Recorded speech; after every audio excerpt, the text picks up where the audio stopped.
এই কালেমা যখন মুসা আলাইহিস সালাম পড়েছেন, লা ইলাহা ইল্লাল্লাহ, এই কালেমা যখন তিনি উচ্চারণ করেছেন, ফেরাউনের রাজপথ আস্ত ছিল। কথা বুঝতে পারছেন? এই কালেমার ধাক্কায় ফেরাউনের রাজতত্ত্ব কি আস্ত ছিল? চুরমার হয়ে গেছে, দরিয়ার নীলে ডুবে মুক্ত হয়েছে। এই কালেমা উচ্চারণ করেছেন হযরত ইব্রাহিম আলাইহিস সালাম, নমরুদের তত্ত্বটাও শেষ হয়ে গিয়েছে। এই কালেমা যখন উচ্চারণ করেছেন মুহাম্মদুর রাসূলুল্লাহ সাল্লাল্লাহু আলাইহি ওয়াসাল্লাম, তখন আবু জাহল, আবু লাহাব, উতবা, শাইবা, মুগীরা বংশশুদ্ধ, এদের সমস্ত রাজ ব্যবস্থা, সমস্ত সবকিছু ছিন্ন ভিন্ন হয়ে গিয়েছে। এই কালেমা আমরা উচ্চারণ করি, আমরাও পড়ি, কিন্তু ওই আসর হয় না যে আসর হতো আম্বিয়া আলাইহিমুস সালাম কালেমার দাওয়াত দিলে, সাহাবায়ে কেরাম দাওয়াত দিলে যে আসর হতো, সেই আসর আমাদের দাওয়াতে হয় না। কথা ঠিক কি? বিষয়টা দেখো, ওনারা দাওয়াত দিয়েছেন মুসা আলাইহিস সালামকে, ফেরাউনের মোকাবেলা করতে হয়েছে কালেমার দাওয়াত দিয়ে। ইব্রাহিম আলাইহিস সালাম কালেমার দাওয়াত দিয়ে নমরুদের মোকাবেলা করতে হয়েছে। সমস্ত নবীদেরকে মোকাবেলা করতে হয়েছে, রাসূল করিম সাল্লাল্লাহু আলাইহি ওয়াসাল্লামকে মোকাবেলা করতে হয়েছে। আর এই কালেমার দাওয়াত বর্তমান বিশ্বে দেওয়া হচ্ছে, সেই দাওয়াতে লোকেরা ফুল পাচ্ছে, মালা পাচ্ছে।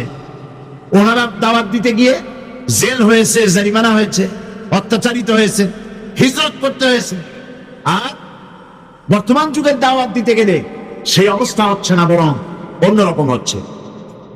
সুতরাং বোঝা যাচ্ছে যে দাওয়াতটি আল্লাহর পয়গম্বরেরা যেভাবে পেশ করেছেন ওইভাবে পেশ করা হচ্ছে না। ঈমানকেও আমরা সঠিকভাবে অনুধাবন করতে পারিনি। এই ঈমান কি শিক্ষা দেয়? আল্লাহর উপরে ঈমান আনলে সেই ঈমানদারকে কি শিক্ষা দেয় ঈমান, এই কথাটা আমি আপনাদের সাথে বলতে চাই। ঈমান বিল্লাহ, আল্লাহর প্রতি মানুষ যখন ঈমান আনে, তার প্রথম শিক্ষাটাই হচ্ছে ঈমানদারকে, ঈমান বিল্লাহ, তাকে আত্মমর্যাদায় সমুন্নত করে, তাকে আত্মমর্যাদা শিক্ষা দেয়। সেটা কি? সেটা হচ্ছে ঈমান আনার আগে সে পাথর দিয়ে মূর্তি তৈরি করে তার সামনে মাথা নত করত, গাছের সামনে মাথা নত করত, সাপের সামনে মাথা নত করত, শক্তির সামনে মাথা নত করত, হাত দিয়া মূর্তি বাড়াইয়া তার সামনে নিজের ভালো মন্দ কামনা করত। এটা সে করত। কিন্তু যখন ঈমান আনলো, তখন কোরআন তাকে বলছে, ঈমানদার ব্যক্তিকে কোরআন শিখালো, ইন্নাল্লাযীনা তাদউনা মিন দুনিল্লাহি ইবাদুন আমসালুকুম। কোরআন মুমিন বান্দাকে শিখালো, আল্লাহ রাব্বুল আলামিনকে বাদ দিয়ে তোমরা যাদের আশ্রয় গ্রহণ করো, যাদেরকে ডাকো, যাদের সাহায্য চাও, ওরা তোমার মতো আমার বান্দা, আমার গোলাম। সুতরাং তোমার মধ্যে মর্যাদার, আত্মমর্যাদা বোধ, পার্সোনালিটি, শাখসিয়ত সৃষ্টি করে ঈমান। কে সৃষ্টি করে? ঈমান। এই পাথরের মূর্তি তোমাকে কিছু দিতে পারবে না, এই মাটির মূর্তি তোমাকে কিছু দিতে পারবে না, এই বিরাট বিরাট গাছ কুড়ি, সাপ কুড়ি কিচ্ছু দিতে পারবে না। যাদের কাছে তোমরা সাহায্য চাও, কোরআনে কারীম বলছে, লা ইস্তাতিউনা লাহুম নাসরান ওয়ালা আনফুসাহুম ইয়ানসুরুন। যাদের কাছে তোমরা সাহায্য প্রার্থনা করো, ওরা তোমাদেরকে সাহায্য করা তো দূরের কথা, ওরা নিজের সাহায্য নিজেরা করতে পারে না, নিজেকেও রক্ষা করতে পারে না। হাত দিয়ে যে মূর্তি তৈরি করা হয়, পাথর দিয়ে যে মূর্তি তৈরি করা হয়, মাটি দিয়ে মূর্তি তৈরি করা হয়, তাদের সামনে কত খাবার রাখা হয়, ওরা কি পারে ওই খাবারগুলি যদি কুকুরে খেয়ে যায়? এতগুলো হাত, একটা হাত দিয়েও কি একটা কুত্তারে খেদাই দিতে পারে? এমনকি ওর নাকের ডগায় মাছি বসে যদি মুখের মধ্যে কিছু ত্যাগ করে, এতগুলো হাত আছে, আঙ্গুল আছে, একটা আঙ্গুল দিয়ে মাছিটারে উড়াইতে পারে? এগুলো তো পারি না, নিজের সাহায্য করতে পারে না। মানুষের সাহায্য করা তো দূরের কথা, ওরা কি মানুষ বানানো তো দূরের কথা। আল্লাহ পাক বলেছেন, ওরা কি একটা মাছি বানাইতে পারে? আল্লাহ পাক বলেছেন কোরআন শরীফে, একটা মাছিও কি বানাতে পারে? সুতরাং এগুলির সামনে মাথা নত করতো মানুষ। ইমান তাকে শিক্ষা দিল, তাকে আত্মমর্যাদায় সমুন্নত করে দিল, পার্সোনালিটি দিল, যে সাহায্য কারো কাছে চাইতে পারবে না। ওরা নিজেরাই যার কাছে সাহায্য চাও, নিজের সাহায্য ওরা নিজেরা করতে পারে। রাসূল কারীম সাল্লাল্লাহু আলাইহি সাল্লামের কাছে এক মুশরিক এসেছিল একটা ভাঙা মূর্তি নিয়ে। হুজুর জিজ্ঞেস করেছিলেন যে তোমার এই মূর্তিটা ভাঙা কেন? সে বলেছিল যে এই মূর্তিটি, এটি তো আমার দেবতা, আমি এর পূজা করি এবং আমি যেন কোনো বিপদে না পড়ি সেই জন্য এর সাথে রাখি। প্রতিমধ্যে পেশাবের প্রয়োজন হলো, তো তাকে এক পাশে দাঁড় করায় রেখা আমি আমার কাজ সেরে এসে দেখি এর শরীর, সমস্ত শরীরটা ভিজা। তো ভাবলাম কোনো বরকতের পানি হবে। তো সে বললো যে এটা আমি চাটে খাওয়া আরম্ভ করলাম। চাটে খেতে গিয়ে দেখি যে কেমন দুর্গন্ধ লাগে। তো চিন্তা হলো বরকতের পানি দুর্গন্ধ হবে কেন? এরকম এসিডের মতো ঝাঁঝ ঝাঁঝ হবে কেন? দূরে তাকায় দেখলাম একটা কুকুর দাঁড়িয়ে আছে আর তার নিচের থেকে পানির ফোঁটা টপকাচ্ছে। তখন বুঝলাম কি বরকতের পানি এটা। বললো মেজাজটা খুব খারাপ হয়ে গেল। এরপরে বললাম তুই নিজেরই সাহায্য করতে পারো না, কুত্তার পেশাব দিয়ে বাঁচাইতে পারো না, আমার বাঁচাবি কেমন? রাগ করে দিলাম কাছা ভাই গেল ঠ্যাং, কোমর টোমর ভাঙ্গা সারা। হাদিস শরীফে এসেছে হুজুর সাল্লাল্লাহু আলাইহি ওয়াসাল্লাম তখন হেসেছিলেন। সে হাসিতে হুজুর সাল্লাল্লাহু আলাইহি ওয়াসাল্লামের দন্ত মোবারক বিকশিত হয়েছিল, দেখা দিয়েছিল। হুজুর বললেন আমার কাছে কেন এসেছো? মুশরিক ব্যক্তি বলছেন আমি আমার জীবনের ভুল বুঝতে পেরেছি, আমার ভুল বুঝতে পেরেছি, আমি আর অন্ধকারে থাকতে চাই না, আমি ইসলাম কবুল করতে এসেছি। আল্লাহ তারে শেখালেন বড় লা ইলাহা ইল্লাল্লাহু মুহাম্মাদুর রাসূলুল্লাহ। আল্লাহ ছাড়া কোনো ইলাহা নাই, আইনদাতা নাই, বিধানদাতা নাই, এবং তিনি হচ্ছেন সমস্ত শক্তির উৎস। আজকে শক্তির উৎস বলা হয় জনগণকে। নেতা নেত্রীরা পার্লামেন্টেও বলেন, পার্লামেন্টের বাইরেও বলেন, জনসভায় বলেন, তারা বলেন শক্তির উৎস জনগণ, দেশের মালিক জনগণ। আল্লাহ পাক বলছেন লিল্লাহি মা ফিস সামাওয়াতি ওয়া মা ফিল আরদ, আসমান এবং জমিনের একচ্ছত্র মালিকানা কার? আল্লাহর নাম নিলে কি লজ্জা করে? ঘৃণা হবে? তো সরে বলতে পারেন না কেন? আসমান এবং জমিনের একচ্ছত্র মালিকানা কার? সার্বভৌমত্বের মালিক আল্লাহ। আর ওরা বলছে সার্বভৌমত্বের মালিক হলো জনগণ। সম্পূর্ণভাবে মুশরিকানা কথা, শিরক, এই ধারণা পোষণ করা। দেশের মালিক জনগণ নয়, এটা মিথ্যে কথা, বাজে কথা। এবং জনগণ কখনো ক্ষমতার উৎস হতে পারে না। আল্লাহ পাকের কোরআন শরীফের সাথে সম্পূর্ণ বিপরীতমুখী কথা। আল্লাহ পাক কি বলছেন? আল্লাহ রাব্বুল আলামিন বলছেন আন্নাল কুওয়াতা লিল্লাহি জামিআন, সমস্ত ক্ষমতা একচ্ছত্র মালিক, ক্ষমতার উৎস কে? আল্লাহ সুবহানাহু ওয়া তাআলা, তিনি হচ্ছেন ক্ষমতার মালিক।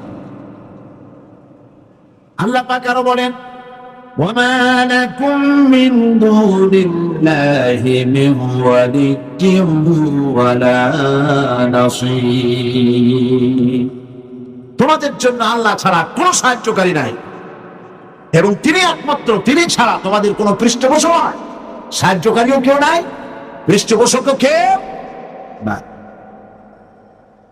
কত রাষ্ট্র শাসক গোমরা বেদাতপন্থী ফকিরদের কাছে গিয়ে মরিদ হইল, ক্ষমতা যখন চলে গেল সে বেদাতপন্থী ফকির তারা বাঁচাইতে পারল না। আমি নাম নিলাম না। আমাদের দেশেও এবং আমাদের দেশের বাইরেও, পার্শ্ববর্তী দেশেও মুসলমান রাষ্ট্র শাসক বেদাতি ফকির, বেসরা ফকির, এদের কাছে গিয়েছে, মুরিদ হয়েছে এবং মনে করেছে উনি আমার বাঁচাইবে, ক্ষমতা টিকায় রাখবে। ক্ষমতা যখন চলে গেল ফকিররা তার দিকে তাকায় থাকলো, নিজে ফকির ওরে দিকে, ও নিজেই তো ফকির। ওয়াল্লাহু গানি ওয়াল্লাহুল গানি ওয়া আনতুমুল ফুকারা, একমাত্র বেনিয়াস কে? যিনি কারো মুখাপেক্ষী নন। সুতরাং তোমাদের কোনো পৃষ্ঠপোষক নাই, আল্লাহ ছাড়া কোনো বন্ধু নাই, ওলি নাই, মুনিব নাই, কেউ নাই সাহায্যকারী। কে ছাড়া? এবার দেখুন আল্লাহ রাব্বুল আলামিন তার হাবিবকে লক্ষ্য করে বলছেন, وَإِنْ يَمْسَسْكَ اللَّهُ بِضُرٍّ فَلَا كَاشِفَ لَهُ إِلَّا هُوَ وَإِنْ يُرِدْكَ بِخَيْرٍ فَلَا رَادَّ لِفَضْلِهِ। আল্লাহ পাক বলছেন, আল্লাহ যদি তোমার কোনো কল্যাণ করতে চান, তোমাকে যদি কোনো বিপদে ফেলতে চান, তাহলে সেই বিপদ থেকে তোমাকে কেউ রক্ষা করতে পারবে না। আর আল্লাহ যদি তোমাকে কোনো ফজল করম করতে চান, অনুগ্রহ করতে চান, সে অনুগ্রহ প্রত্যাহার করারও ক্ষমতা কারো নাই। সুবহানাল্লাহ। এ কথা কাকে বলা হচ্ছে? আল্লাহ পাক বলছেন তার রাসূলকে, আল্লাহ যদি আপনার কোনো অকল্যাণ করেন, আল্লাহ যদি আপনার কোনো বিপদ দেন, সেই বিপদ থেকে আপনাকে কেউ রক্ষা করতে পারবে না। সুবহানাল্লাহ বলবেন না? আর আল্লাহ পাক যদি আপনাকে কোনো কল্যাণ দিতে চান, সেই কল্যাণ থেকে আপনাকে কে ফিরাইতে পারবে? এই বিশ্বাস মনের মধ্যে রাখুন। এটাই হচ্ছে ঈমান। ঈমান বিল্লাহ, আল্লাহর প্রতি ঈমান। এই শিক্ষা আমাদেরকে দেয়। আমাদের কপাল পুড়ছে কেন? কপাল পুড়েছে তো এই কারণে, আল্লাহকে ছেড়ে দিয়ে মানুষ মাজারে গিয়ে সেজদা দিয়েছে, কবরে গিয়ে সেজদা দিয়েছে, বেশারা ফকিরদের কাছে গিয়েছে। তাসাউফ একটি মহান বিষয়, একটি পবিত্র বিষয়। এই বিষয়টাকে ব্যবসায় পরিণত করা হয়েছে এবং তাওহীদের কনসেপশন ক্লিয়ার না থাকার কারণে শিরক এবং বিদআত চরমভাবে বেড়েছে। মানুষ এগুলির কাছে গিয়ে সাহায্য কামনা করেছে, যার ফলে আল্লাহ পাক নারাজ হয়েছে। মুমিন ব্যক্তি, ঈমান বিল্লাহ মুমিন ব্যক্তিকে ট্রেনিং দেয়, আত্মমর্যাদা সম্পন্ন হবে। সে কখনোই কারো কাছে হাত পাতবে না, তার মর্যাদা এত বাড়বে। সে রিস্কের ব্যাপারে, মানুষ তো রুজিটা একটু বেশি, রুজি না হলে বাঁচবে কি করে? রিস্কের জন্যই সে সংগ্রাম করে। হক কথা বলতে গলা আটকে আসে। এই কথাটা যদি বলি তাহলে আর যদি দাওয়াত না হয়, এই কথাটা যদি বলি তাহলে যদি চাকরি না থাকে, এই কথাটা যদি বলে ফেলি তাহলে যদি জেলে যাই। এইসব হীনমন্যতায় পেয়ে বসে যারা ঈমান বোঝে নাই। আর ঈমান যাদের উপলব্ধি হয়েছে, ঈমানের বোধ যাদের এসেছে, ঈমান তাদেরকে শিক্ষা দিয়েছে, রিস্কের জন্য কথা বলা থেকে বিরত থেকো না, কারণ রিস্কের মালিককে আল্লাহ রাব্বুল আলামিন বলেছেন, ইন্নাল্লাহা হুয়ার রাজ্জাকু যুল কুওয়াতিল মাতিন। নিশ্চয়ই যেন আল্লাহই হচ্ছেন মহান রিজিক দাতা, নিরঙ্কুশ শক্তির অধিকারী। রিস্কের মালিক হচ্ছেন তিনি। খেতে দেওয়ার মালিক কে বলেন? সবাই বলেন মালিক কে? কাজী হক কথা বলতে আপত্তি কোথায়? এই মসজিদে চাকরি না থাকে আরেক মসজিদে হবে, এই মাদ্রাসায় চাকরি না থাকে আরেক মাদ্রাসায় হবে। এই চাকরি ছাড়া আল্লাহ আপনারা খাওয়াইতে পারবে না, এটা বিশ্বাস করেন নাকি? তাহলে হক কথা বলতে আপত্তি কোথায়? হক কথা বলার লোকের সংখ্যা কমে গিয়েছে, কথা ঠিক কিনা? কথা বলা হচ্ছে না বলেই তো সাহস পাচ্ছে ইসলাম বিরোধীরা, সাহস পাচ্ছে নাস্তিক আর মুরতাদেরা। আল্লাহ রাব্বুল আলামিন কোরআনে কারীমের মধ্যে বলেছেন, ওয়ামা মিন দাব্বাতিন ফিল আরদি ইল্লা আলাল্লাহি রিজকুহা। এই পৃথিবীর বুকে এমন কোন বিচরণশীল জীব নাই যেই জীবের রিস্কের দায়িত্ব আমি আল্লাহ বা নিজ হাতে উঠাই নেই নাই। বিশ্বাস হয় না? এত বড় কথা। সমস্ত প্রাণী রিস্কের দায়িত্ব কার হাতে? আমার দেশে সরকার আছে, পৃথিবীর প্রত্যেকটা দেশে সরকার আছে, আছে না? সরকারবিহীন দেশ আছে কিনা আমি জানি না, সব দেশেই সরকার আছে। আর প্রত্যেকটা সরকারে ফরেন মিনিস্টার আছে, হোম মিনিস্টার আছে, তারপরে ফুড মিনিস্টার আছে, এগ্রিকালচার মিনিস্টার আছে, আছে না? মন্ত্রণালয় আছে না? এর মধ্যে একটা মন্ত্রণালয় হলো খাদ্য মন্ত্রণালয়, ঠিক কিনা? এই খাদ্য মন্ত্রণালয় একজন মন্ত্রী আছে, আছে না? খাদ্য মন্ত্রণালয়ের একজন মন্ত্রী আছে, একটা সরকার আছে। তারপরেও মানুষ না খাইয়ে মরে, মরে কিনা? না খাই মরে কিনা? গতকাল আলোচনায় বলেছি এই পৃথিবীর অন্তত অর্ধেক মানুষ অনাহারে অর্ধহারে কাটা। তাহলে গভর্নমেন্ট আছে, খাদ্যমন্ত্রীও আছে, কিন্তু মানুষ না খেয়ে মরছে। অবশ্যই খাদ্যমন্ত্রীরা কোনোদিন না খেয়ে মরছে এগুলো শোনা যায়। তাহলে দেখুন, এরকম একটি গভর্নমেন্ট আল্লাহরও আছে। আল্লাহর একটা গভর্নমেন্ট আছে না?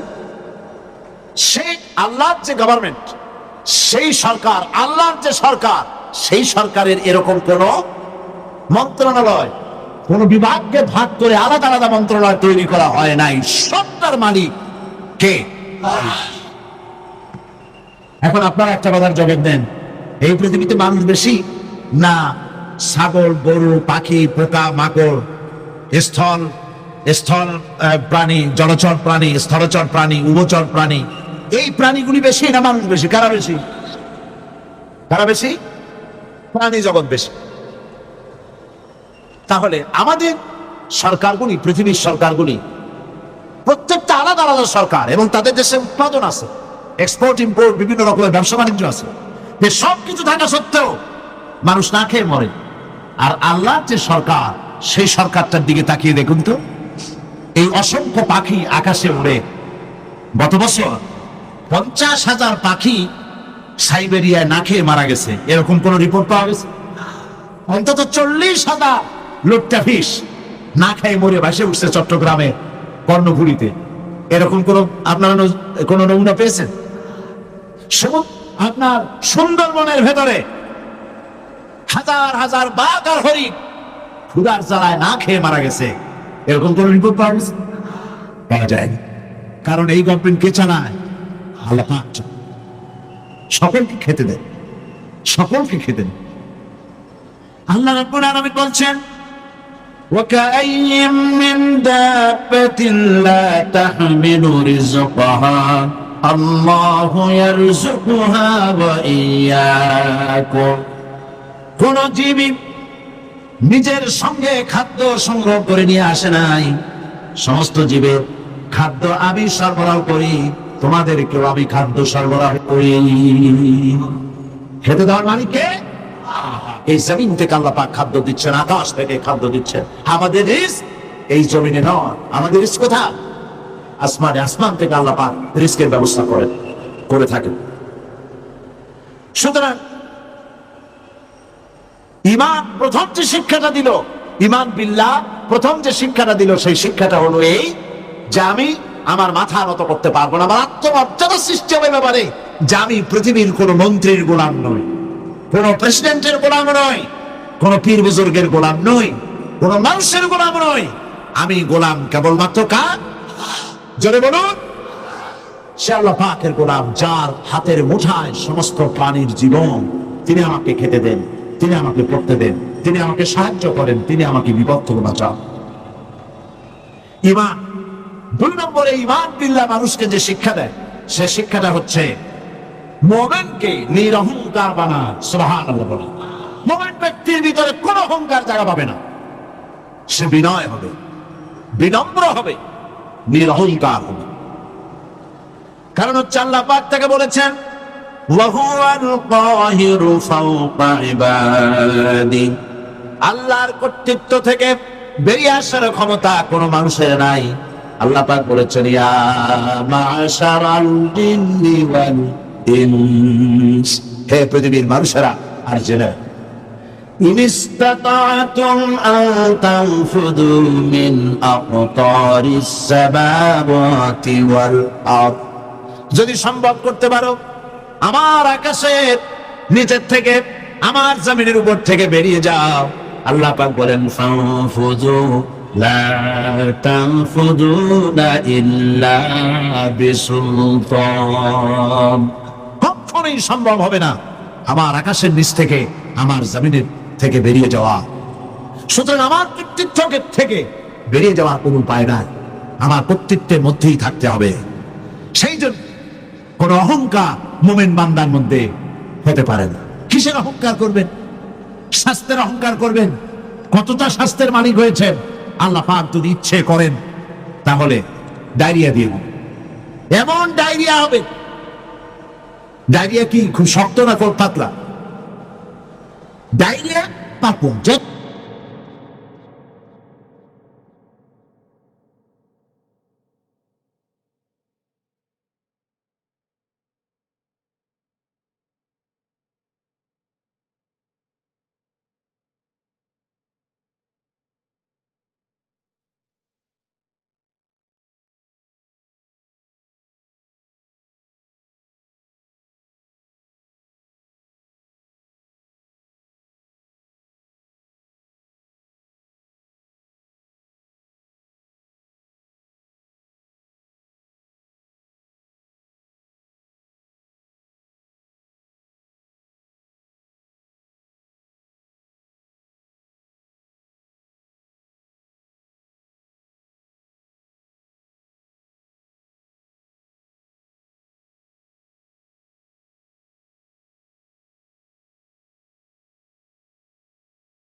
الموت الذي تفرون منه فإنه ملاقيكم মরণ থেকে পালাও তুমি, মরণ তোমায় লইবে ঘিরি, যদিও সুদূর আকাশ পানে লুকাও সেথায় লাগিয়েছি।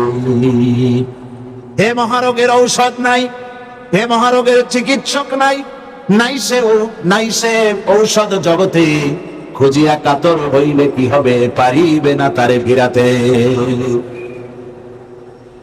আকাশে গিয়ে যদি সিঁড়ি লাগে, আকাশে গিয়েও যদি কেউ লুকায়, মৃত্যুর থেকে বাঁচার কোন পথ নাই।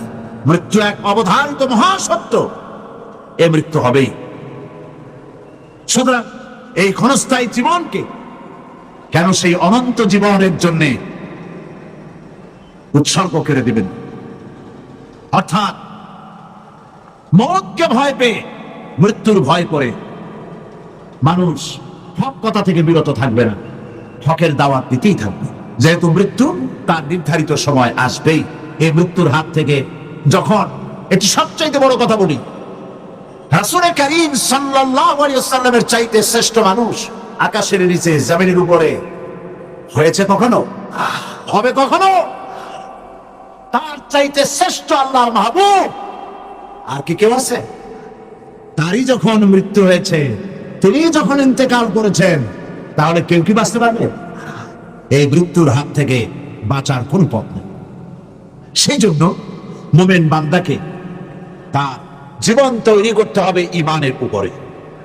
আল্লাহ রাব্বুল আলামিন বলেছেন, ইন্নাল্লাহা আশতারা মিনাল মুমিনিনা আনফুসাহুম ওয়া আমওয়ালাহুম বিআন্না লাহুমুল জান্নাহ।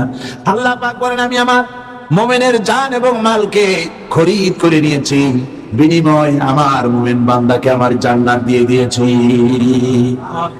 বেহেশতটা দিয়ে দিয়েছি আমার মুমিন বান্দাকে, তার জান আর মাল আমি কিনে নিয়েছি। এই জন্য মুমিন বান্দার এই চিন্তা থাকা দরকার যে আমার ভালো মন্দ সবকে করবেন। বলেন তো সবাই, খাইরিহি ওয়া শাররিহি মিনাল্লাহি তাআলা। ভালো আর মন্দ কে কার তরফ থেকে আসে? আল্লাহর পক্ষ থেকে আসে। আপনারা বিশ্বাস করুন, কোন ব্যক্তি ফু দিয়ে আপনার জীবনকে, আপনাকে সৌভাগ্যবান বানায় দেবে, অথবা কেউ ফু দিয়ে আপনার জীবনকে হতভাগ্য বানায় দেবে, এই বিশ্বাস কখনো করবেন না। আপনার ভালো আমার ভালো, আমার মন্দ আপনার মন্দ, আমাদের সকলের ভালো মন্দের একমাত্র মালিক ঈমানের কথা। ঈমান বিল্লাহ মানুষকে এই শিক্ষা দেয়, ওয়ামা হুম বিদাররিনা বিহি মিন আহাদিন ইল্লা বিইজনিল্লাহ। একথা সুস্পষ্ট যে আল্লাহ রাব্বুল আলামিনের অনুমতি ব্যতি রেখে আপনার ক্ষতি সাধন করার ক্ষমতা পৃথিবীর কারো নাই। যেটা হবার সেটা হবে। আল্লাহ আপনার জন্য যেটা নির্ধারণ করে রেখেছেন এটা হবেই। আল্লাহ নির্ধারিত কোন জিনিস থেকে বাঁচবার কোন উপায় মানুষের নাই। আর যখন মউত আসবে, ওয়ামা কানা লিনাফসিন আন তামুতা ইল্লা বিইজনিল্লাহি কিতাবাম মুআজ্জালা।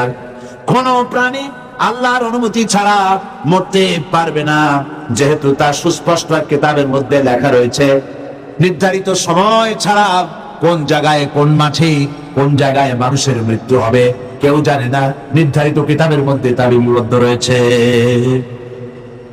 সুতরাং ঈমান মানুষকে এই শিক্ষা প্রদান করে, আল্লাহর প্রতি ঈমান, যে মৃত্যুর ভয় করে হক থেকে ফিরে থাকতে পারবেন না। ঈমান বিল্লাহ মানুষের মধ্যে আশার সৃষ্টি করে, ভরসার সৃষ্টি করে, সে কখনো হতাশ পায় না। আল্লাহ রাব্বুল আলামিন মানুষকে নিরাশ হতে নিষেধ করেছে, লা তাকনাতু মির রাহমাতিল্লাহ। হতাশা এক ধরনের কুফরি, নিরাশ হওয়া কুফরি। এই জন্য আল্লাহ পাক নিরাশ হতে নিষেধ করেছে। মুমিনের ভিতরে আল্লাহ পাক আশাবাদ সৃষ্টি করেন, এটা হলো ঈমানের দাবি। আল্লাহ পাক কোরআনে কারিমে বলেছেন, ওয়া মান ইয়াকনুত মির রাহমাতি রাব্বিহি ইল্লা যাল্লুন। আল্লাহর রহমত থেকে কেবলমাত্র পথভ্রষ্ট লোকেরাই হতাশ হয়, নিরাশ হয়, আর কেউ নিরাশ হয় না। আল্লাহ পাকের রহমত থেকে নিরাশ হওয়া ঈমানের পরিপন্থী।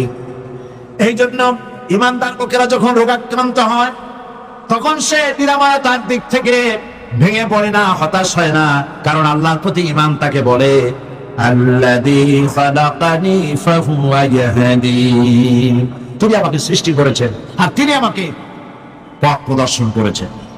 ওয়াল্লাযী হুয়া ইউতঈমুনি ওয়া ইয়াসকিন, আর তিনি আমাকে আহার করান, তিনি আমাকে পান করান। ওয়া ইযা মারিদতু ফাহুয়া ইয়াশফিন, আর আমি যখন অসুস্থ হই তখন আমাকে রোগমুক্ত করে দেন আল্লাহ রাব্বুল আলামিন। অসুস্থ হলে আমাকে রোগমুক্ত কে করেন? আল্লাহ রাব্বুল আলামিন। হযরত আইয়ুব আলাইহিস সালাম 18 বছর পর্যন্ত রোগাক্রান্ত থাকলেন। আমাদের মধ্যে অনেক মানুষ রোগাক্রান্ত হয় না? আমাদের প্রত্যেকেরই রোগ ব্যাধি মাঝে মধ্যে হয় না, হয় না? অনেক মানুষ আছে অসুখ হলে বলে এত নামাজ রোজা আমি করি আর লোক আমার ছাড়া কেউ চলে দেবে, এত ভালো ভালো কাজ করি তারপরে আমার অসুখ হয়, আমার ছেলেমেয়ে মরে, যে কেমন করে? রোগ ব্যাধি এটাও আল্লাহর নিয়ামত, তন্দুরুস্তিও নিয়ামত, রোগ ব্যাধিও নিয়ামত।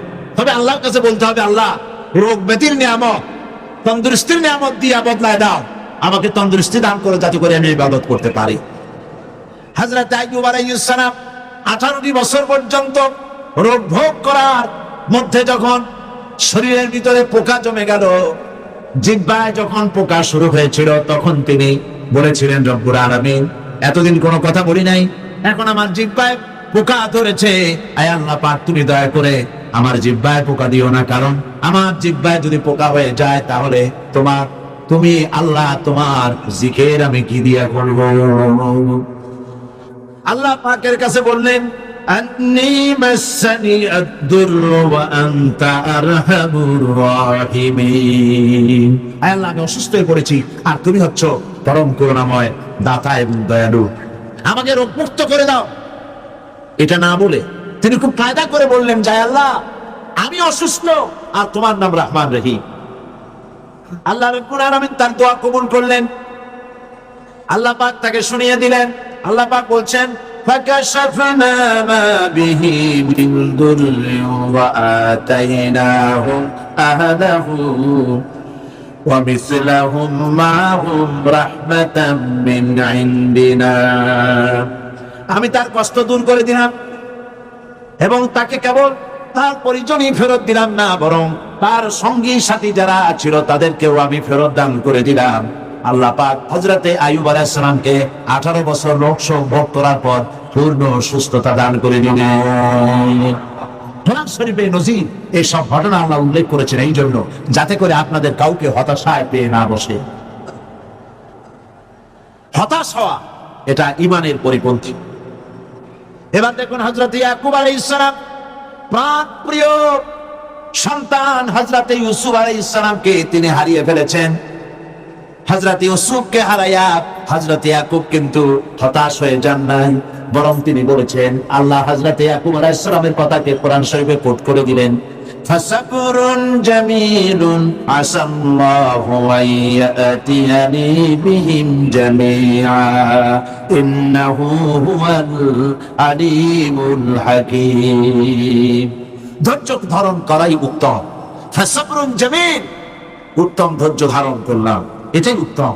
হয়তো শীঘ্রই আল্লাহ পাক আমাকে আমার সন্তানকে আমার নিকট ফিরিয়ে দিবেন, এই কথা তিনি হতাশ হন নাই, বরং আল্লাহর প্রতি তিনি আশাবাদ ব্যক্ত করেছেন। আর আল্লাহ পাক তার এই দোয়া কবুল করেছেন। হযরত ইউসুফ আলাইহিস সালামকে তার পিতার কাছে আল্লাহ ফিরিয়ে দিয়েছেন, দেন নাই? কি বলেন, দেন নাই আল্লাহ পাক?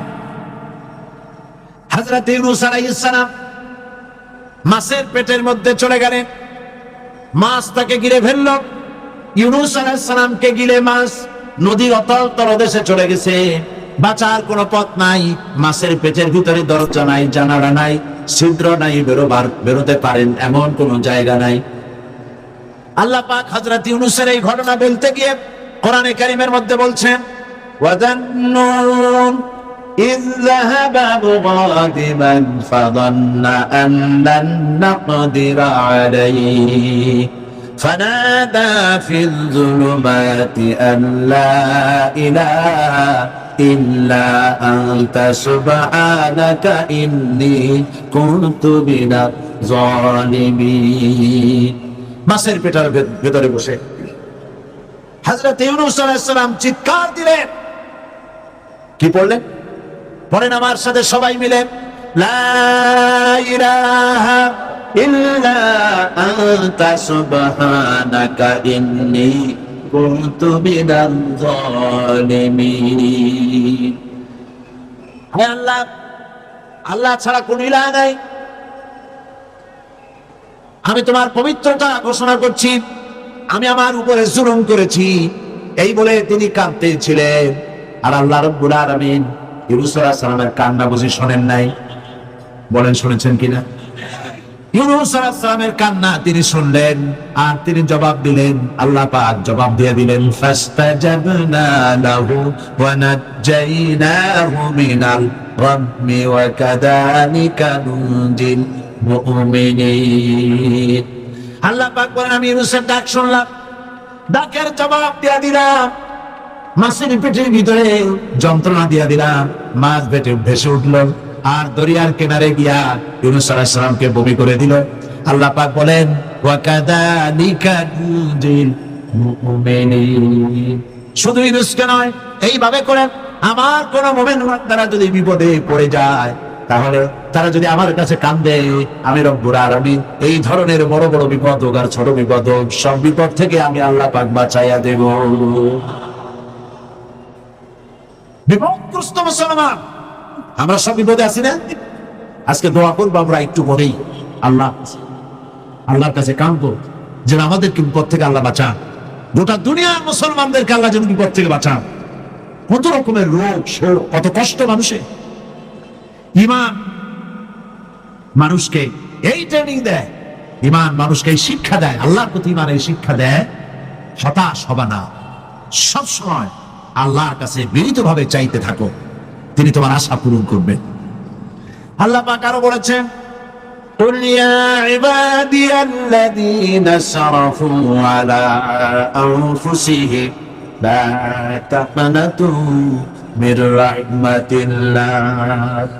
আল্লাহ পাক বলেন, নবী আপনি বলে দেন, হে আমার ওই সব বান্দা যারা নিজেদের উপরে বাড়াবাড়ি করেছো, অর্থাৎ গুনাহ করেছো। আজকের মাহফিলে যত লোক এসেছেন, এর মধ্যে যারা জিনাকার, যারা মদখোর, যারা জুয়ারি, যারা ঘুষখোর, যারা সুদখোর, যারা নামাজ ছেড়েছে, আল্লাহ রাব্বুল আলামিনের সঙ্গে মারাত্মক মারাত্মক গুনাহ যারা করেছে, এভাবে পৃথিবীতে যারা করেছে, আল্লাহ বলেন, নবী আপনি ডেকে বলেন, নিরাশ হয়ে যেও না, আল্লাহর রহমত থেকে নিরাশ হয়ে যেও না।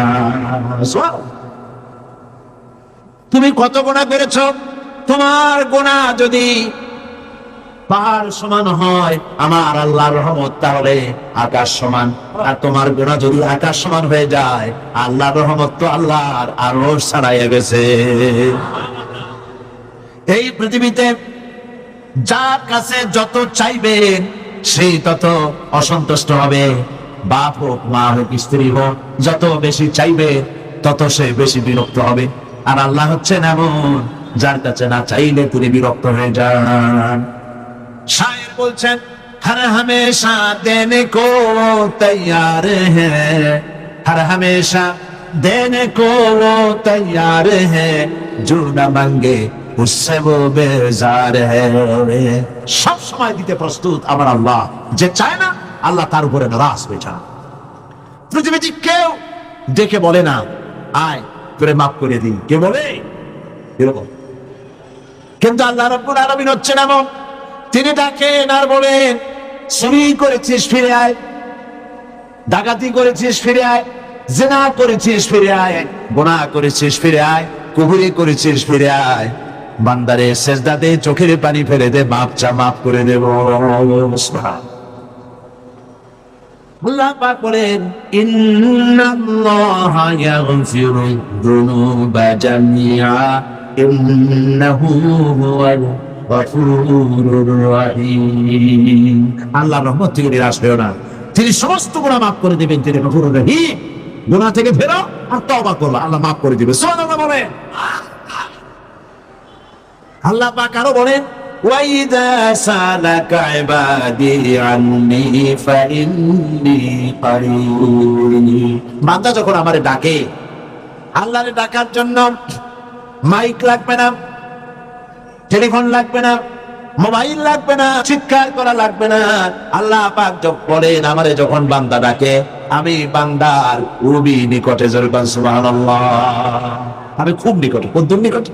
ওয়া নাহনু আকরাবু ইলাইহি মিন হাবিলিল ওয়ারিদ। তোমার যে রগের, যেই সার্গের উপরে তোমার মাথাটা খাড়া আছে, এই রগের চাইতেও আমি আল্লাহ তোমার বেশি নিকটে। বান্দা যখন একবার অন্তরের অন্তঃস্থল থেকে, মনের গহীন কন্দর থেকে একবার যখন ডাক দেয় আল্লাহ, সবাই বলেন মহব্বতের সাথে আল্লাহ, আবার বলেন আল্লাহ, আবার বলেন আল্লাহ। বান্দা যখন অন্তরের অন্তঃস্থল থেকে, হৃদয়ের গভীর কন্দর থেকে এই চিন্তা করে যে কেউ নাই, আকাশেও কেউ নাই, জমিনেও কেউ নাই, আমার মালিক নাই, খালেক নাই, রাজ্জাক নাই, আইনদাতা নাই, বিধানদাতা নাই, কেউ নাই, শুধু আছেন আমার আল্লাহ। মনের গভীর কন্দর থেকে বান্দা যখন একবার ডাক দেয় আল্লাহ, আল্লাহ রাব্বুল আলামিন 70 বার সাড়া দিয়ে বলেন বান্দা কি চাও, আমি রাজি।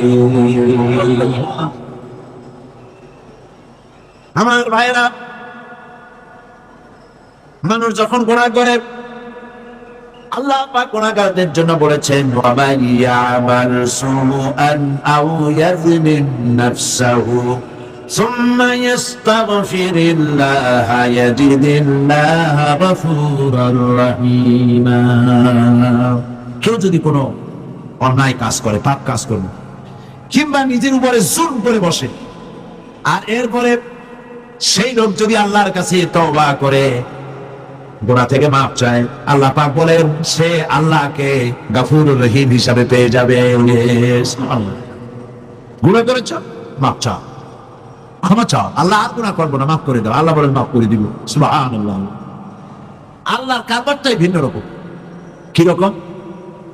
আপনি দেশে লক্ষ্য করবেন, যদি কেউ চুরি করে, ডাকাতি করে, চুরি করে, ডাকাতি করে, অন্যায় করে ধরা পড়ল, 6 মাসের জেল হয়ে গেল, জেলের থেকে বেঁচে গেল, জেল থেকে মুক্তি পেল, কিন্তু থানায় অপরাধীদের খাতায় নামটা লেখা থেকে গেল।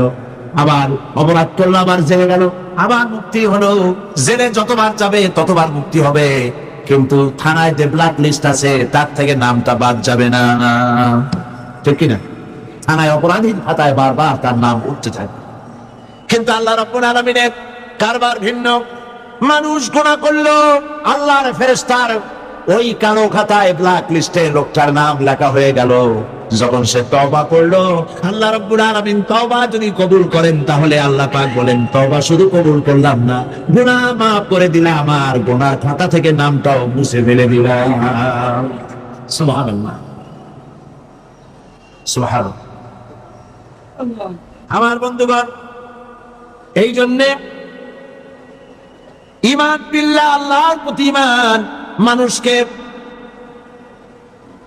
হতাশা থেকে বাঁচায়। মানুষ হতাশ হয় না, হতাশ হওয়ার কোনো কারণ নাই। হতাশ হবেন না, বরং আল্লাহর রহমতের উপরে ভরসা করবেন। আজকে সমস্ত গুনাহগার বান্দা বান্দিরা আল্লাহর কাছে কেঁদে গেলে আল্লাহর কাছে আমাদের গুনাহ মাফ চাইবো। আর আল্লাহ পাক বলেছেন উদউনি আস্তাজিব লাকুম, আমারে ডাকো, আমি ডাকের সাড়া দেব।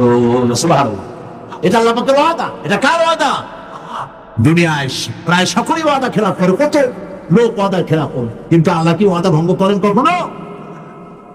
সুতরাং আল্লাহ পাক বলেছেন আমারে ডাকো, আমি ডাকের সাড়া দেব। ডাকেন সবাই। সুবহানাল্লাহ, আলহামদুলিল্লাহ, লা ইলাহা ইল্লাল্লাহ। জোরে সুবহানাল্লাহ।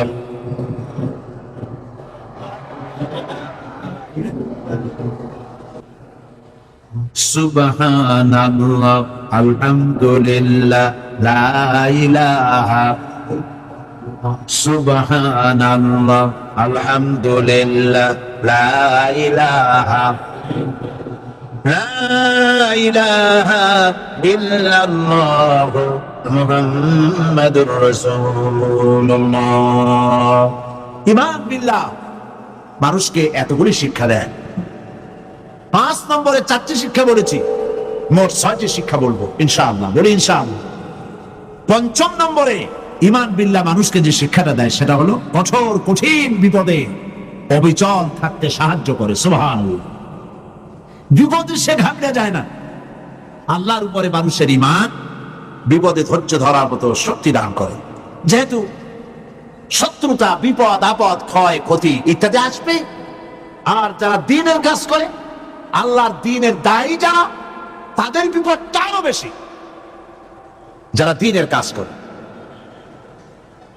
আল্লামা ইকবাল বলেছেন, সাথে জাকা রাহা হ্যায় আজল সে তা ইমরোজ, সাথে জাকা রাহা হ্যায় আজল সে তা ইমরোজ, চরাগে মুস্তফা বি সে শরারে বুলাবি। সেই আবাহমান কাল থেকে শুরু করে মুস্তাফা সাল্লাল্লাহু আলাইহি ওয়াসাল্লাম দ্বীনের এই চিরাগকে নিভিয়ে দেওয়ার জন্য সারা পৃথিবীর আবু জাহেলরা চিরকাল চেষ্টা করেছে, কিন্তু এই চেষ্টায় তারা কামিয়াব হয় নাই। দ্বীনের চিরাগ জ্বলতেই রয়েছে, কারণ দ্বীন কার? চিল্লায় বলেন কার? আল্লাহ পাক বলছেন, ইউরিদুনা লিইউতফিউ নূরাল্লাহি বিআফওয়াহিহিম ওয়াল্লাহু মুতিম্মু নূরিহি ওয়ালাউ কারিহাল কাফিরুন। ওরা চায় মুখের ফু দিয়া আমার আলোকে নির্বাপিত করবে। আল্লাহ পাক বলেন, আমি আমার নূরকে, আমার দ্বীনকে পূর্ণতা দান করব, তাতে কাফির বেঈমানদের মনের মধ্যে যত জ্বালা যন্ত্রণা হোক না কেন, ওরা যত জনুক আর পুরুক, দ্বীন প্রতিষ্ঠা আমি করব ইনশাআল্লাহ। আল্লাহ পাক করব। দ্বীন প্রতিষ্ঠা কে করবেন? দ্বীনের পূর্ণতা কে দান করবেন? আল্লাহ পাক করবেন। আর এরা বিরোধিতা করতে থাকবে। বিরোধিতা করে কারা?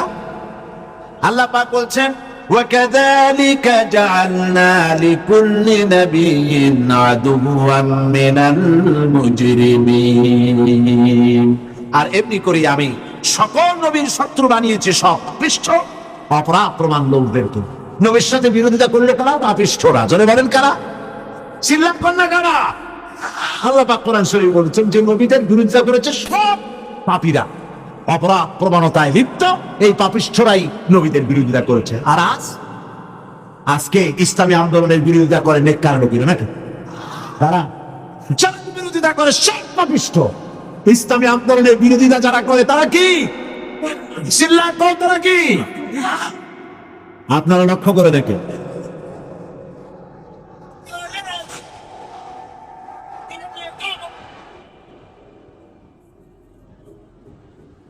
ইসলামী আন্দোলনের বিরোধিতা কারা করছে? ইসলামকে মৌলবাদ বলে কারা গালি দিচ্ছে? ইসলামকে রক কাটা গলা কাটা বলে কারা গালাগালি করছে? ইসলামী নেতৃবৃন্দের বিরুদ্ধে পত্রিকায় ঝড় তুলতেছে কারা? ইসলামের কাছে যাতে লোক না আসতে পারে, ইসলামী আন্দোলন নেতৃবৃন্দের বিরুদ্ধে মানুষ যাতে বিতশ্রদ্ধ হয়, সেই জন্য আজে বাজে ঘটনা, গল্প, কাহিনী দিয়ে পত্রিকা ভরা, বইপত্র ভরা। এই বিরোধিতা কারা করে? চরিত্র দেখুন, চরিত্র চাই দেখেন। আল্লাহর কোরআনের কথা কি কখনো মিথ্যা হবে? যাই দেখেন, এর একটা নামাজ পড়েন, এদের নামাজ নাই, এদের রোজা নাই, এদের চরিত্র নাই, এদের ঈমান নাই, এদের স্বভাব নাই, জেনা কামাত না।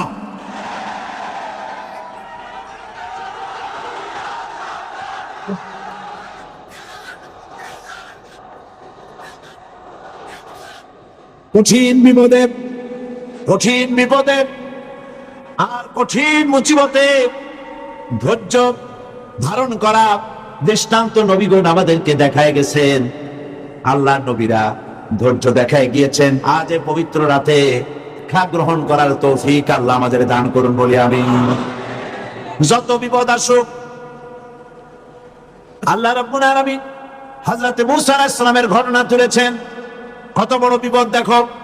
فَلَمَّا تَرَأَى الْجَمْعَانِ قَالَ أَصْحَابُ مُوسَى إِنَّا لَمُدْرَكُونَ। যখন নাকি মূসা আলাইহিস সালামের সাথীরা দেখতে পেল ফেরাউন এবং তার দলবল তিন দিক থেকে আক্রমণ করেছে, একদিকে দরিয়ায় নীল, আর একদিকে আর তিন দিক থেকে শত্রুরা ঘেরাও করেছে।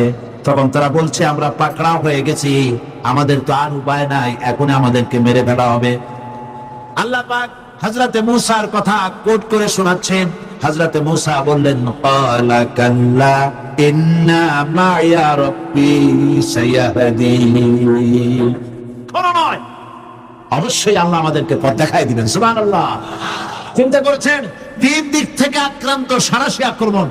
ফেরাউন তিন দিক থেকে আক্রমণ করেছে, একদিকে দরিয়ার, তিন দিকে কি ফেরাউনি সৈন্য, পালাবার রাস্তা আছে।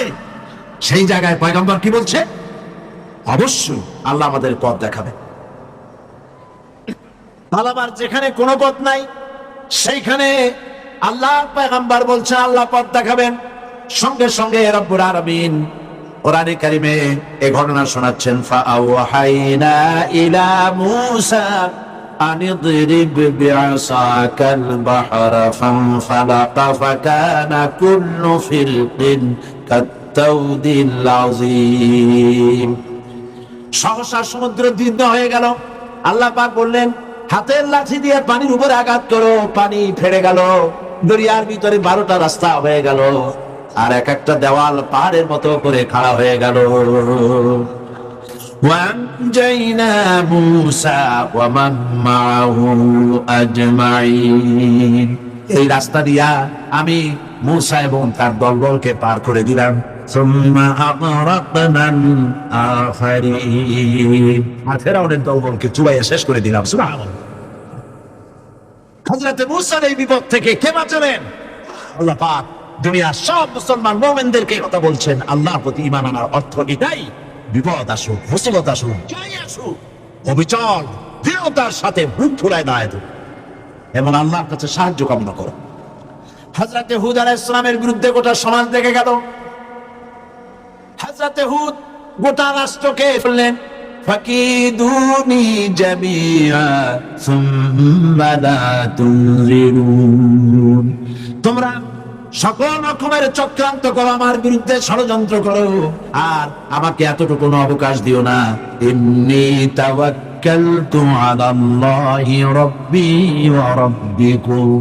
আমি ভরসা করেছি সেই আল্লাহর উপরে, যিনি তোমাদের রব আর আমারও রব। অতএব তোমরা যত পারো আমার বিরুদ্ধে ষড়যন্ত্র চালাও। এই সাহসিকতা দেখিয়েছিলেন হযরতে হুদ আলাইহিস সালাম। মুমিন বান্দাদেরকে এই সাহস থাকা দরকার। সমস্ত রকমের বাতিল, জাহিলি, তাগুতি, সমস্ত শক্তির অন্যায়ের বিরুদ্ধে দাঁড়াতে হবে। আর ঝড়ের মতো, টর্নেডোর মতো যত বিপদ আসুক, ইন্না কাইদাশ শাইতানি কানা দাঈফা। শয়তানের চক্রান্ত আসলে দুর্বল। শয়তানের চক্রান্ত আসলে কি? দুর্বল। কে বলতেছে? আল্লাহ বলতেছেন দুর্বল। আপনি সবল মনে করবেন কেন? আপনারা কি সবল মনে করেন? সুতরাং আল্লাহ পাককে সবচাইতে শক্তিশালী মনে করতে হবে। এবার রাসূল কারীম সাল্লাল্লাহু আলাইহি ওয়াসাল্লাম এর অবস্থা দেখুন। এর শিক্ষা এটা, ভয় পেও না। সমস্ত বিপদের মোকাবেলা করতে হবে সাহসিকতার সাথে। একথা ঘোষণার সঙ্গে সঙ্গে আল্লাহ পাক বলেন, ফাআনজালাল্লাহু সাকিনাতাহু আলাইহি ওয়া আইয়াদাহু বিজুনুদিন লাম তারাওহা। আল্লাহ পাক তখন আল্লাহ তার মনে গভীর শান্তি, স্বস্তি এবং প্রশান্তি দান করে দিলেন।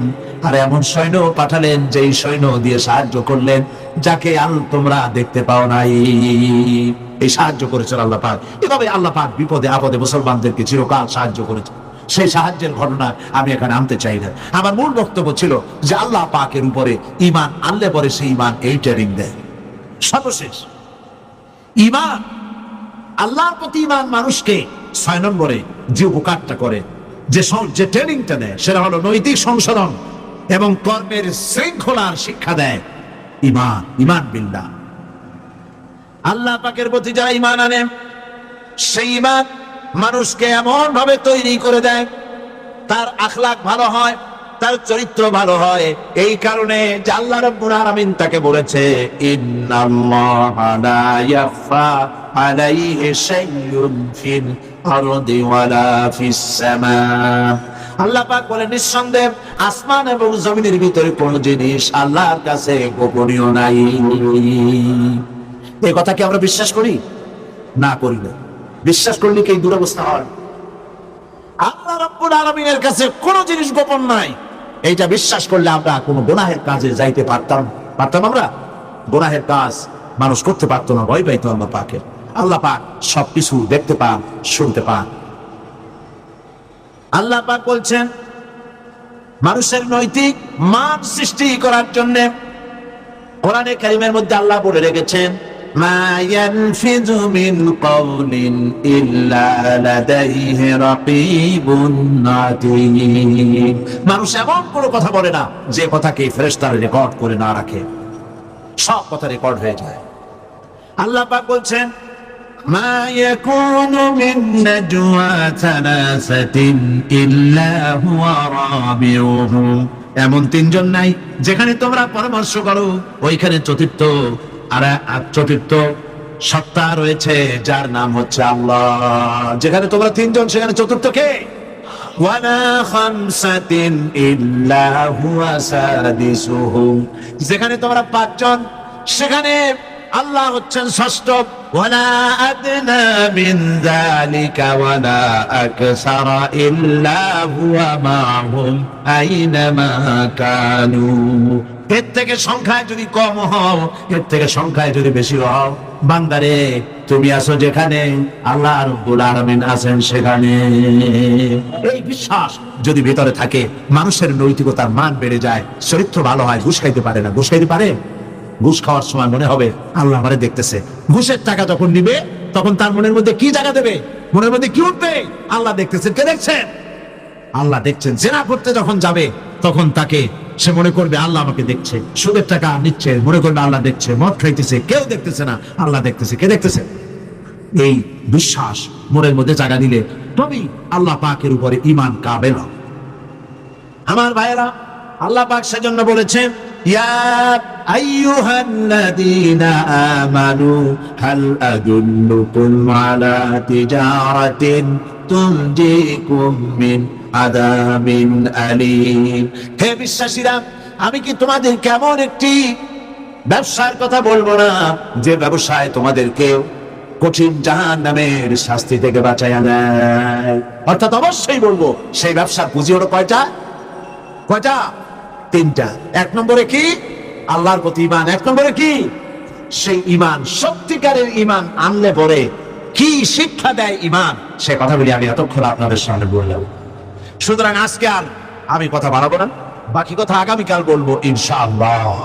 আপনারা ইবাদত করবেন, সেই জন্য রাত আর বাড়াতে চাই না। আপনারা যারা দাঁড়ানো আছেন মুনাজাতের জন্য বসে যান। আল্লাহুম্মা আমিন। ربنا ظلمنا أنفسنا وإن لم تغفر لنا وترحمنا لنكونن من الخاسرين. ربنا ظلمنا أنفسنا وإن لم تغفر لنا وترحمنا لنكونن من الخاسرين. رب العالمين, আজ এই পবিত্র রজনীতে লক্ষ লক্ষ জনতা তোমার দরবারে ভিক্ষুকের মতো হাত উঁচা করেছে। তোমার রহমতের নজরে দিয়া আরশে আজিম থেকে প্যারেড ময়দানের দিকে তাকাও। আয় আল্লাহ পাক, দুনিয়া এমন কোন গুনাহ নাই যা কম বেশি আমরা করি নাই। আল্লাহ তুমি দয়া করে মেহেরবানি করে আমাদের জিন্দেগীর সকল গুনাহ মাফ করে দাও রব্বুল আলামিন। আয় আল্লাহ তাআলা, আমাদের আলোচনার সওয়াব, দুরূদ ও সালামের সওয়াব রাসূল করিম সাল্লাল্লাহু আলাইহি ওয়াসাল্লামের রূহ মুবারকে পৌঁছায়া দাও রব্বুল আলামিন। আয় আল্লাহ তাআলা, আমরা যারা এই মুহূর্তে হাত তুলেছি, বড় আশা করে হাত তুলেছি, আমাদের মধ্য থেকে যাদের মা বাপ দুনিয়া থেকে জন্মের মতো বিদায় হয়ে গেছে, আল্লাহ কবরগুলিকে জান্নাতের টুকরা বানায়া দাও রব্বুল আলামিন। আত্মীয় স্বজন কেউ যদি বিদেশে যায়, ইউরোপে যায়, আমেরিকায় যায়, বছর বছর 6 মাস 3 মাস অন্তর চিঠি দিয়ে খবর পাওয়া যায়। প্রত্যেক দিন ইচ্ছে করলে টেলিফোনে খবর পাওয়া যায়। আমাদের মা বাপ যারা দুনিয়া থেকে বিদায় হয়ে গেল, বছরের পর বছর হয়ে গেছে, কোনো খবর জানি না। আয় আল্লাহ, আজকের এই পবিত্র রজনীতে আমাদের মা বাবার জন্য দোয়া করি, আল্লাহ আমাদের মা বাবার কবরগুলিকে জান্নাতের টুকরা বানায় দাও। আল্লাহ তাআলা তোমার কাছে কি চাইবো? না চাওয়াতে কত কিছু দিছো, চাইতে তো সব কত তোমার কাছে। চা পাওয়ার যোগ্যতা রাখি না, তার থেকে বেশি তুমি দিয়েছো বাবু। তবুও না চাইলে তুমি রাগ করো, তাই তোমার কাছে চাবো না, কার কাছে চাইবো বাবু? যা চাইলাম তা দিও, যা চাইতে পারলাম না আমাদের জন্য দরকার সেটাও তুমি দিয়ে দিও, আর যেগুলি আমাদের জন্য অকল্যাণ তার থেকে আমাদেরকে তুমি বাঁচাই দিও। আল্লাহ কোরআন শরীফ আমাদের সকলকে বোঝার তৌফিক দিও, সহি করে তেলাওয়াতের তৌফিক দিও। হে আল্লাহ তাআলা, বিগত 21 বছর তুমি ছোট্ট গোলামকে দিয়ে কোরআনের কথা তুমি তোমার বান্দাদেরকে শুনিয়েছো। এমনটি যেন না হয় যে আমি বললাম আর কিয়ামতে এই দুনিয়া আমল না করে তোমার কাছে আসামি হলাম, এমনটি যেন না হয়। যা তুমি বলার তৌফিক দিলে তার সব আমাকে আমল করার তৌফিক দিও বাবু। সমস্ত আলেমদেরকে আল্লাহ ঐক্যবদ্ধ হওয়ার তৌফিক দিও, সমস্ত ওলামাদেরকে স্বাস্থ্য ভালো করে দিও, পীর বুজুর্গদেরকে আল্লাহ, পীর বুজুর্গ আলেম ওলামা ইসলামী চিন্তাবিদ আল্লাহ সকলকে তুমি এক বানায় বাংলাদেশ ইসলামের রাষ্ট্র কায়েমের পথকে সুযোগ করে দিও।